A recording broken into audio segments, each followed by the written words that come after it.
welcome to Open Court with Dr. KK Mohammed. Joining me today, journalist Mohammed Anas and the guest of our show, Dr. Mohammed. Dr. Mohammed is India's renowned archaeologist. He has worked with ASI, Archaeological Survey of India. He's also the author of the book Main Hoon Bhartiya. Welcome to the show, Dr. Mohammed. Thank you so much. Thank you. Before we begin our discussion on Nalanda, let's take a look at India's ancient study centers.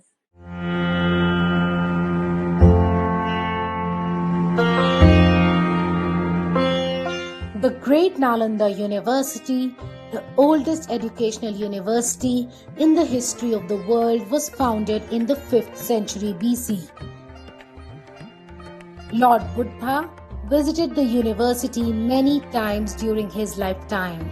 At its peak in the 7th century AD, Nalanda held some 10,000 students and 200 teachers. Chinese scholar Yuan Sang spent many years in Nalanda. The remains of the Great Nalanda University can be seen today about 120 kilometers from Patna, the capital of Bihar. Historians say Nalanda was the most important and world-famous center for higher education in India at the time. Students from Korea, Japan, China, Tibet, Indonesia, France and Turkey used to come to this university for studying. Many believe the university was established by the Gupta ruler Kumaragupta I. From the 9th century to the 12th century, the university enjoyed international fame. The university was known for its innumerable books that were on diverse subjects. The ancient Nalanda University had 300 rooms, 7 large rooms, an astronomical observatory, and a 9-storied library for study, which contained more than 3 lakh books. The entire campus of the ancient Nalanda was surrounded by a huge wall which had a main entrance. In 1119, Ottoman invader Bakhtiyar Khilji completely destroyed this university by burning it down. Many scholars were killed and Nalanda fell into ruins. India lost a gem which was far ahead of its time until its ruins and the site was rediscovered in 1811. Legend has it that Nalanda had so many books that the fire kept burning for over 3 months. Jumping straight into the questions, Dr. Mohammed, can you please throw some light on the educational heritage of India? Yes, in the field of education also, India had a very rich heritage. And especially we know about the great Takshashila University. It was, of course, in this one Rawalpindi area that is in the present Pakistan, Afghanistan area. This was a major university at that time where students had come from different parts of the globe. And especially from India, we had the great Panini. He was there, the grammarian Panini was there. Then we had this one Jivaka. He was a physician of Bimbisara and also of Lord Buddha. He was there. And Sushruta was there. He was a surgeon and the other one was a physician. So all these stalwarts were there. When we come to this one, and also there were some of the educational institutions, not the universities, in the area of Janak. The King Janaki himself was a great scholar, and the whole area of that portion, that was a great institutional area. In Vaishali, it was again an educational area. Vaishali is again in Bihar, a very big educational place. And of course, coming to Nalanda, this was a great university. Vaishali was not a university. And similarly, in various other parts also, although educational institutions were there, they were not universities. But Nalanda was a great university. Vikramshila was another very important university. Then near Nalanda itself, 8-11 kilometers away from here, there was another university known as Udantapuri University. 40 kilometers away from Nalanda, there was another university. It is known as Nalanda University. It's a very recent, although there are references about it in Huangshan. Recently, the site has also been located and excavated also. Then in Bangladesh, we have the great Somapura University. Valadi University was in Gujarat. Pushpagiri University was in Orissa.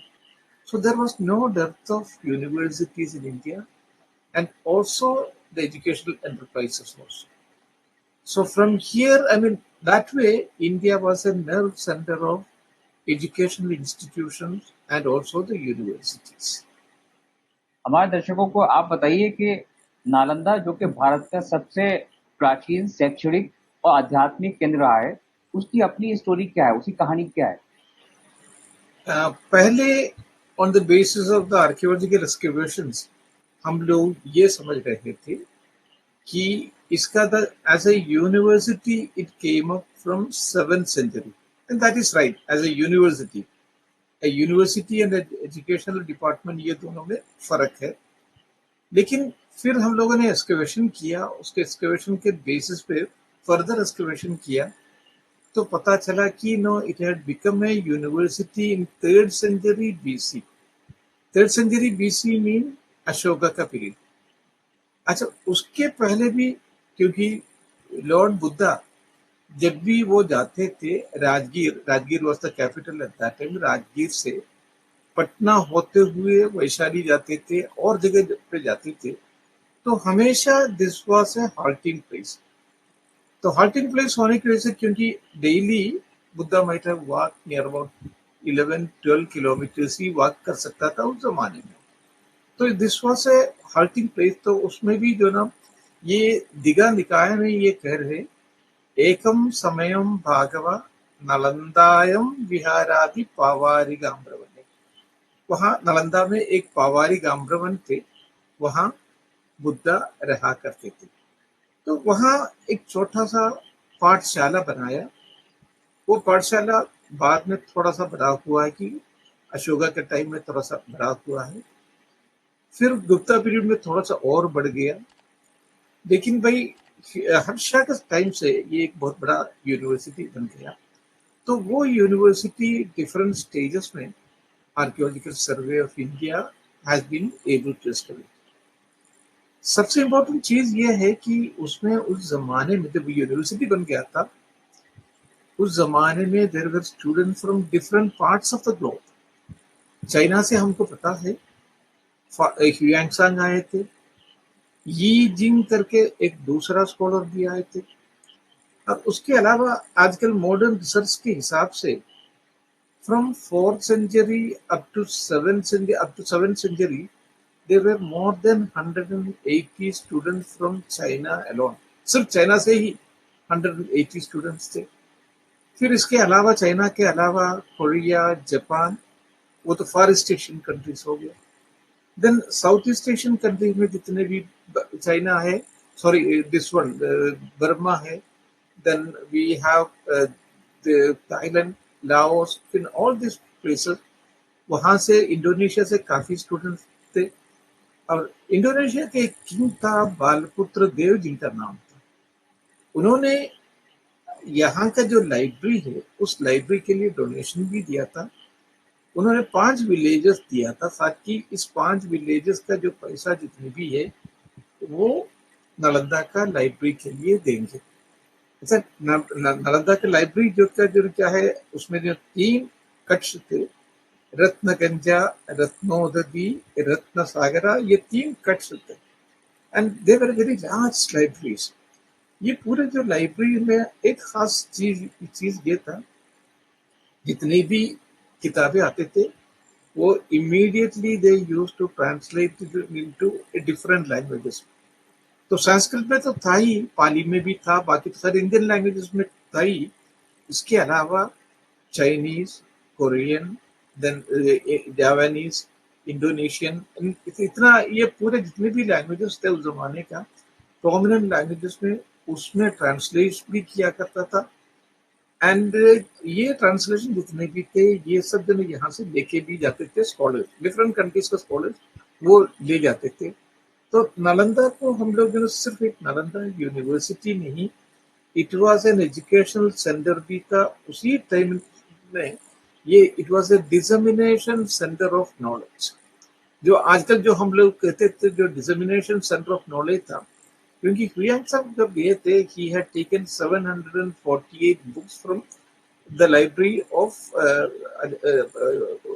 Nalanda, क्योंकि इतनी किताबें लेके गया था वो, क्योंकि उनके साथ जो और भी बहुत सारी चीजें थे, लेकिन ये किताबें किताबें mean the translation of this books इनकी चाइनीज लैंग्वेज ये लेके चले गए थे।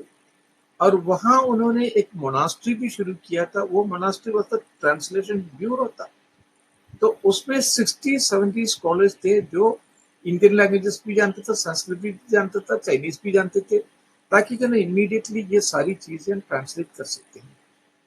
उसी तरीके से यीजिंग जब चले गए तो उन्होंने 400 किताबें लेके गए।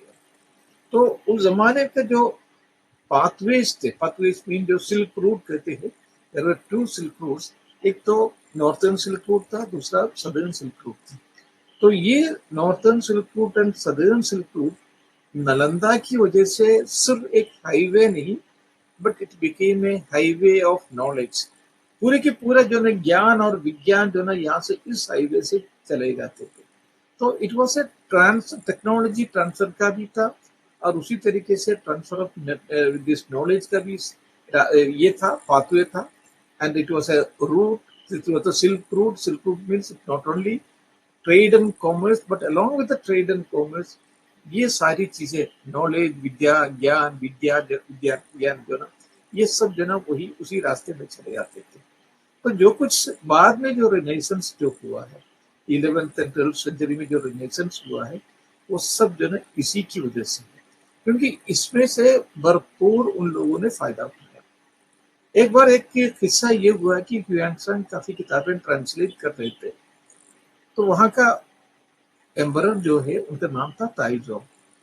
ताइजोंग ने उनसे एक रिक्वेस्ट किया, मास्टर आपने काफी किताबें वहां संस्कृत से हमारा चाइनीज में ट्रांसलेट किया कर रहे हैं, बहुत अच्छी बात है, लेकिन कम से कम लाओजी जो किताब जो है वो एक बहुत ही प्रोमिनेंट किताब था वहां का चाइना का, कम से कम एक किताब आप जाना चाइनीज लैंग्वेज से आप संस्कृत में ट्रांसलेट कीजिए।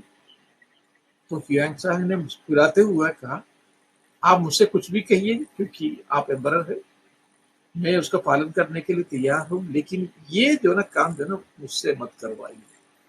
So that shows the intellectual superiority of Indian knowledge system at that time, क्योंकि पूरा ज्ञान और विज्ञान यहाँ से चलता था।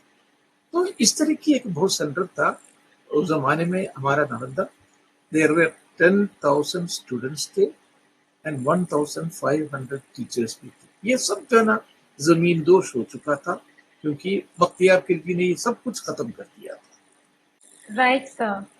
And it really makes us want to wonder that, had Nalanda not been destroyed, how Yes. far ahead, at the global stage India would be right now. Yes, so these universities were far ahead of their time. Yes. So that's Exactly, because these universities were far ahead of that time. आपको ताज्जुब होगा ये सुन के, जो first जो university का concept है, that was the concept was started in Bologna. Bologna is of course in Italy. So that university was of 10th century. उसके बाद जो द ग्रेट पेरिस यूनिवर्सिटी, कभी कभी स्ट्रासबर्ग यूनिवर्सिटी भी कहते हैं उसको नाम पे, तो that was started in 11th century.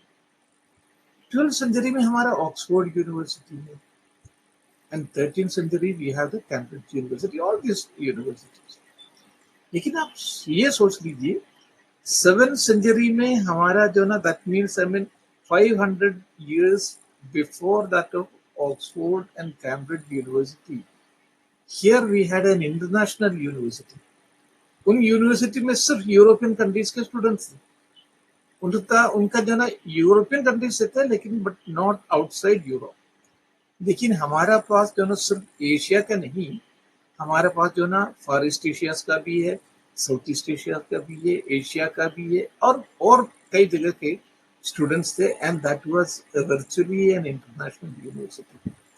इसलिए जो बालपुत्र देव थे, जो इंडोनेशिया के किंग है, he was giving a donation of 5 villages. इतना बड़ा यूनिवर्सिटी था. अगर 12th सेंचुरी में ये खत्म नहीं हुआ होता, this would have been one of the greatest knowledge, I mean, centers of the knowledge dissemination into to the different parts of the world. लेकिन वो Bakhtiyar Khilji, he came along with an army, very small army था, and he had only 200 people along with them. He could not recognize, perhaps he could not understand the greatness of this university, and he had completely, the university was completely devastated. And the huge library was, with this one, that was also completely destroyed.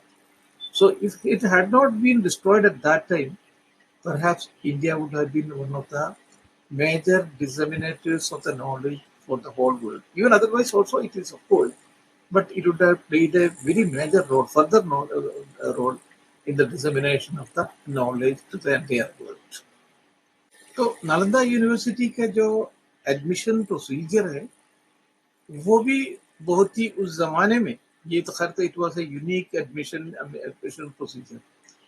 क्योंकि एक student, whether he is competent to be a student of Nalanda university, it was of course examine at the gate. तो gate में जो ना, जो द्वारपाल जो रहा करता था, he was the registrar of that.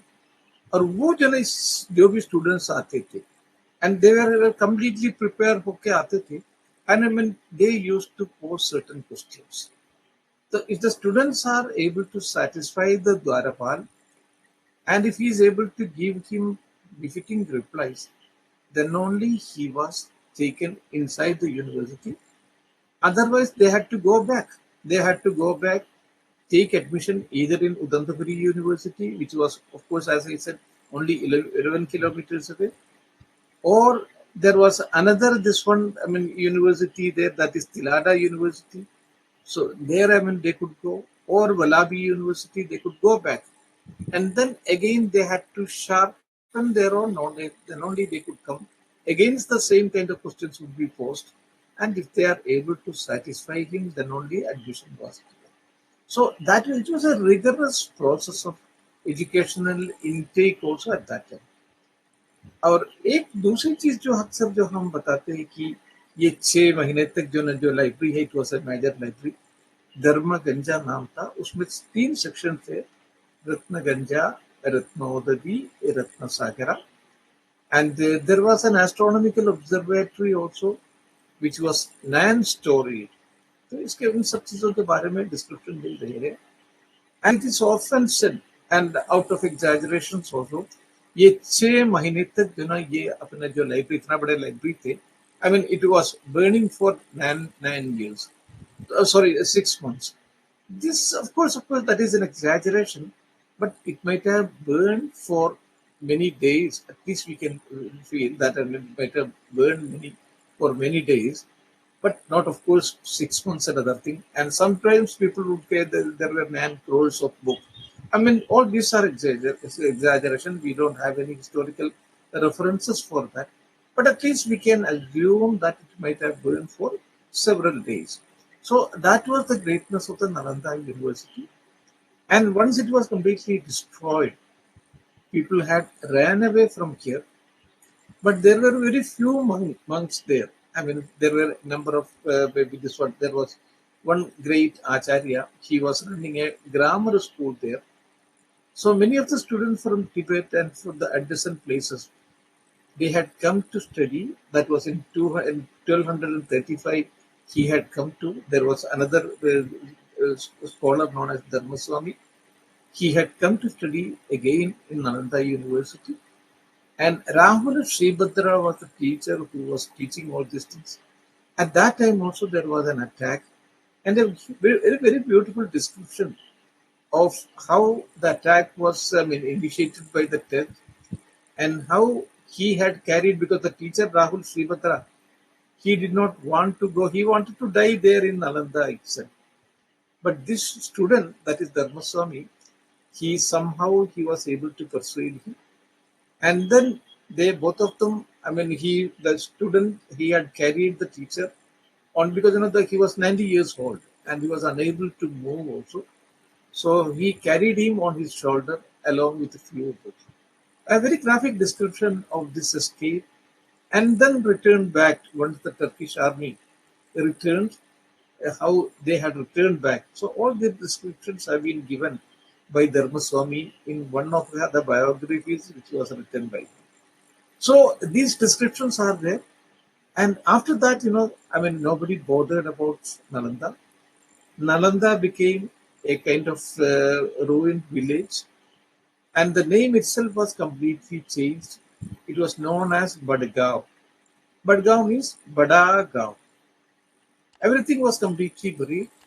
Centuries earth had accumulated over that one. Huge trees had grown over that one. So people had completely forgotten about Nalanda. But it was in 1811 that area, it was discovered without knowing that this is Nalanda.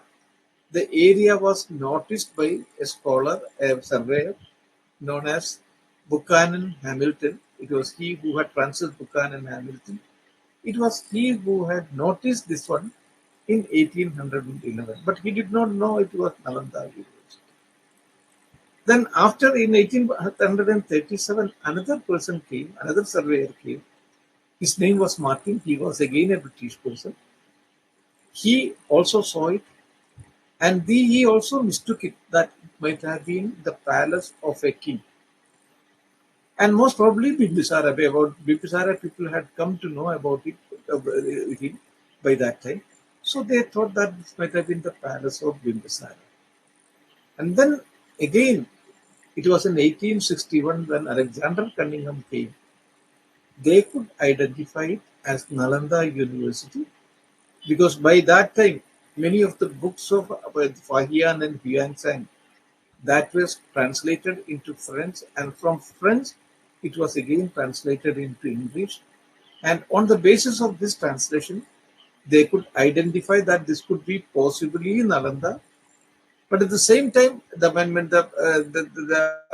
identification was based on some of the inscription which was discovered from there. There were two inscriptions, and there was a mention about Nalanda also.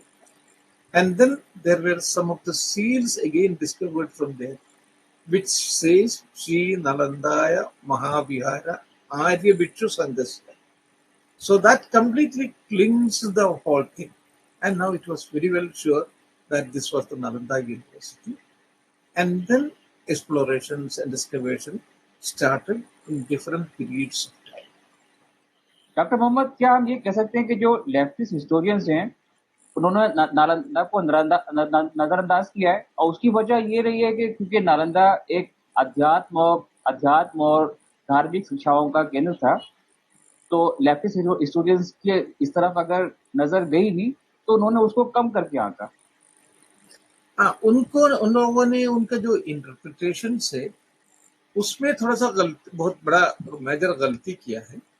उनका interpretation ये था, जो university जो destroy हुआ है, वो university वो Nalanda university नहीं। एक तो खैर तो ये करने के लिए उन लोगों ने कोशिश किया, ये कोई और यूनिवर्सिटी था, नालंदा यूनिवर्सिटी नहीं। नालंदा यूनिवर्सिटी का लाइब्रेरी डिस्ट्रॉय नहीं हुआ, ये कहने के लिए उन लोगों ने कोशिश किया, so that it was a kind of justification from their side. Not only one or two historians, there was a whole movement by these people, by the communist historians, ये कहने के लिए नहीं वो नालंदा यूनिवर्सिटी नहीं, जिसके बारे में जो कह रहे हैं कि वो और कोई यूनिवर्सिटी है, तो ये कहने के लिए उन लोगों ने कोशिश किया। लेकिन स्कॉलर्स ने, जो रियल स्कॉलर्स थे, जो जो जो जो हुआ है वो सब जना साबित करने के लिए जो कोशिश कर रहे थे, उन लोगों ने भी छोड़ा नहीं. So that was a very important fight between the two groups. लेकिन अब जो ना जो मार्क्सिस्ट हिस्टोरियंस है वो भी पीछे हट गया है. Now they are not pushing forward their own theories because when there is a resistance from the other side. And earlier, I mean, the whole area was, I mean, that is the historical landscape was completely dotted by the Marxist historian.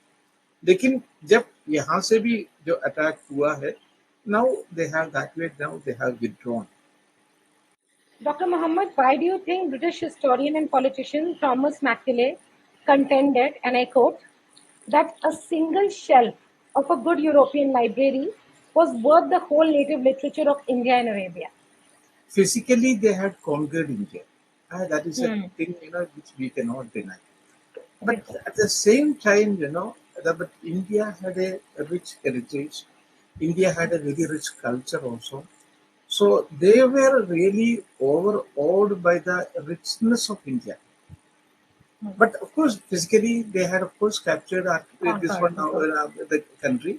But at the same time, they knew that, I mean, from the point of view of philosophy, from the point of view of knowledge, we were far ahead of them, that they had realized it. So they wanted to make, because they have wanted to belittle us, and for that they had employed various ways and methods. And Macaulay's this statement was one of those kind of attempt to belittle India and Indian history and also Indian achievement in various fields. We cannot just come. I mean, there is no other way of interpreting it. And many of the English people, they themselves had realized it also.